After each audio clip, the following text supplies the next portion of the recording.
प्रेम शब्द का इस हद तक दुरुपयोग हुआ है कि हर एक कदम पर इसके अर्थ को लेकर प्रश्न खड़े हो जाते हैं। यदि यह सच्चा प्यार है तो यह ऐसा कैसे हो सकता है? सच्चा प्रेम वही है जो कभी बढ़ता या घटता नहीं है। मान देने वालों के प्रति राग नहीं होता, ना ही अपमान करने वालों के प्रति द्वेष होता है। ऐसे प्रेम से दुनिया निर्दोष दिखाई देती है। ये प्रेम मनुष्य के रूप में भगवान का अनुभव करवाता है। संसार में सच्चा प्रेम है ही नहीं। सच्चा प्रेम उसी व्यक्ति में हो सकता है जिसने अपने आत्मा को पूर्ण रूप से जान लिया है। प्रेम ही ईश्वर है और ईश्वर ही प्रेम है। सच्चा प्यार वह ऊर्जा है जो हमें सफलता के शिखर पर बिना थके ले जाता है। सच्चा प्यार वह प्रेरणा है जो किसी के दिल में बस गई तो वह कुछ भी करने को तैयार हो जाता है। सच्चा प्यार वह जुनून है जो हमें हमारी सीमाओं से परे सफलता की दुनिया में ले जाता है। सच्चा प्यार ऐसे जीवन को जन्म देता है जो ना कभी बूढ़ा होता है और ना ही मरता है। सच्चा प्यार एक ऐसा पराभौतिक एहसास है जिसके आगे इंसान तो क्या ईश्वर भी नतमस्तक हो जाता है। आपको जिस व्यक्ति के लिए प्यार का एहसास आया है उसके लिए कुछ अच्छा करने की प्रेरणा मिलती है।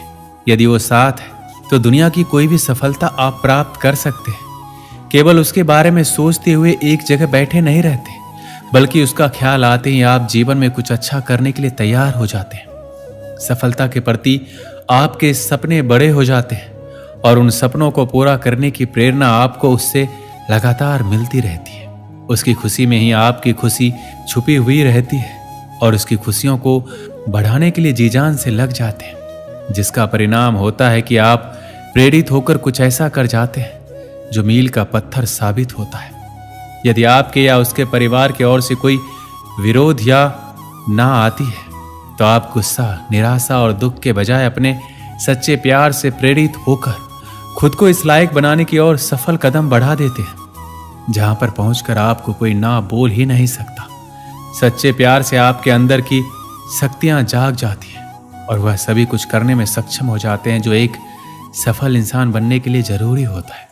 किसी से सच्चा प्यार करना और उससे कुछ अच्छा बनने या करने के लिए प्रेरित होना एक ऐसा एहसास है जो समय के साथ बढ़ती हुई दिखाई देगी, जिससे जीवन भर की खुशियां और ढेर सारी सफलताओं को आप बटोर सकते हैं। और भी बहुत कुछ है जो आप सच्चे प्यार में महसूस करते हैं, लेकिन मैंने कुछ एहसास इसलिए बताए हैं ताकि आप पहचान सके कि जो एहसास आपके अंदर किसी के लिए आ रही है वह सच्चे प्यार की है या फिर केवल आकर्षण या मोह है।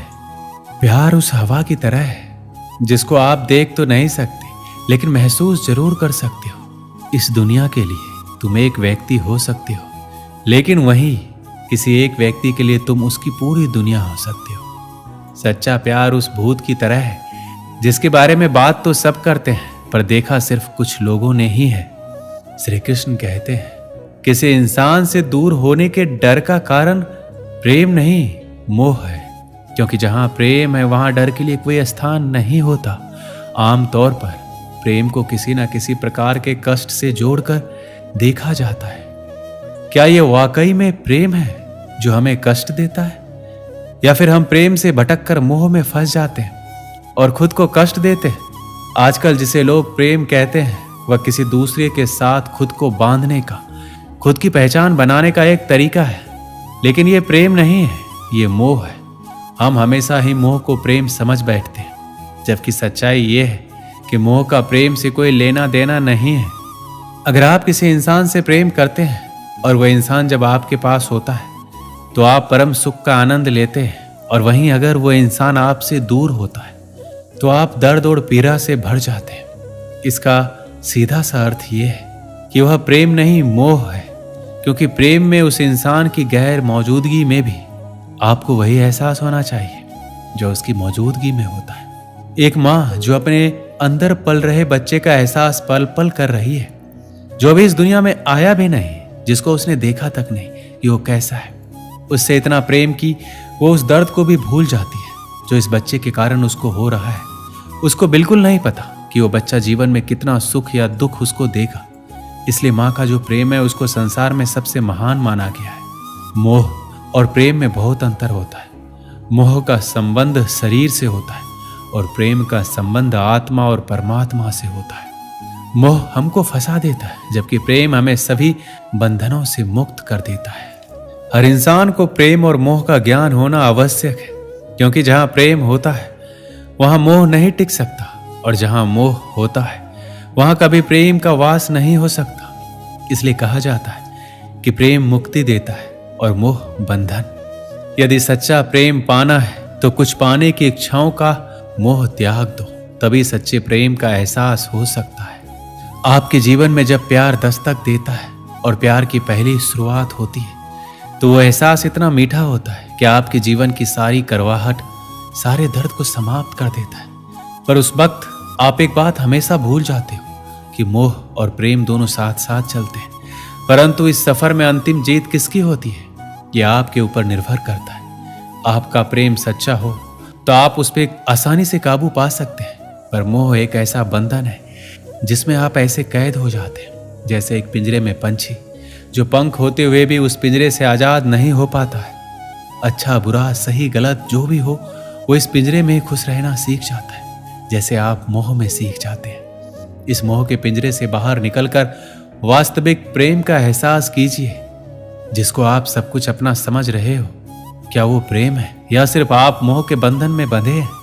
हम जो अपनी तन की आंखों से देखते हैं वो कभी प्रेम नहीं हो सकता, क्योंकि वो हमारी आंखों द्वारा बनाया गया प्रतिबिंब है, जिसको हमारे शरीर से जुड़े इन दो आंखों ने हमारे सामने प्रस्तुत किया है।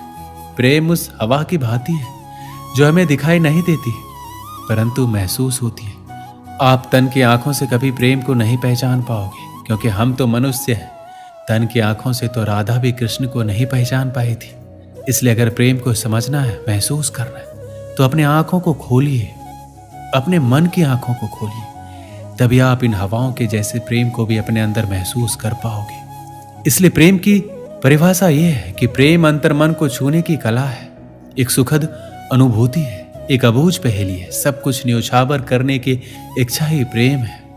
हर मनुष्य को बस यही लगता है कि सच्चा प्रेम सिर्फ एक स्त्री और पुरुष के बीच हो सकता है, परंतु यह सत्य नहीं है। प्रेम तो परिवार से भी हो सकता है, माता पिता से हो सकता है, दोस्तों से हो सकता है, अपने वतन की मिट्टी से हो सकता है, लक्ष्य से हो सकता है, मानवता से हो सकता है। प्रेम वो शब्द है जिसकी व्याख्या असंभव है, पर इसमें जीवन छुपा है, जीने की चाह छिपी है। कभी डर तो कभी निडरता छुपी है, कभी बहुत प्रेम तो कभी घृणा छिपी है। प्रेम वो सत्य है जो कहीं ना कहीं ईश्वर से हमारा परिचय करवाता है। इसलिए प्रेम बिना जीना बेकार है। एक बार की बात है, नारद जी भगवान कृष्ण से बहुत प्रेम करते थे। जब नारद जी ने तीनों लोकों में राधा की स्तुति सुना तो वो बहुत चिंतित हो गए, बहुत सोचने लगे कि राधा में ऐसा क्या है कि उसकी स्तुति पूरे जगत में हो रही है। इसका जवाब पाने के लिए नारद जी ने कृष्ण जी के पास जाने का निर्णय लिया।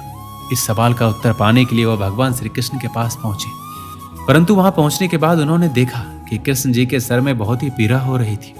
जब नारद जी उस पीड़ा के लिए उपचार पूछा तो कृष्ण जी ने उत्तर दिया, यदि मेरा कोई भक्त अपने चरणों को धोया हुआ पानी मुझे पिला दे तो मेरी पीड़ा कम हो जाएगी। नारद जी चिंता में पड़ गए। उन्होंने सोचा, अगर कोई भक्त अपने भगवान को अपने चरणों का धोया हुआ पानी पिलाएगा तो वो नरक में जाएगा। उसके बाद नारद जी भगवान श्री कृष्ण जी की पत्नी रुक्मणी जी के पास पहुंचे। नारद जी ने रुक्मणी को सारी बातें बताई। रुक्मणी जी ने अपने चरणों का धोया हुआ पानी देने से मना कर दिया, ये कहते हुए कि देव ऋषि ये तो पूर्ण पाप है। उसके बाद नारद जी सीधे राधा के पास पहुंचे। राधा को भी नारद जी ने सारा हाल कह सुनाया। राधा ने सुनते ही एक पात्र में पानी लिया और उसमें अपने पैर डुबा दिए। अपने पैरों को धोते हुए पानी को एक छोटे पात्र में भरकर राधा नारद जी से देते हुए बोली, इसे तुरंत कृष्ण के पास ले जाइए। वह बोली, मैं जानती हूं ये घोर पाप है, परंतु अपने प्रिय के जीवन के सुख और स्वस्थ जीवन के लिए मैं इससे भी अधिक दुख भोगने के लिए तैयार हूं। ये सुनकर नारद जी समझ गए। उन्हें ज्ञात हो गया कि राधा कृष्ण की प्रेम की स्तुति पूरे ब्रह्मांड में क्यों गाए जा रहे हैं, जिससे साफ पता चलता है कि राधा का कृष्ण के प्रति अपार प्रेम है। दोस्तों, इस वीडियो में बस इतना ही। मिलते हैं अगले वीडियो में। अपना ख्याल रखिएगा। जय श्री कृष्ण।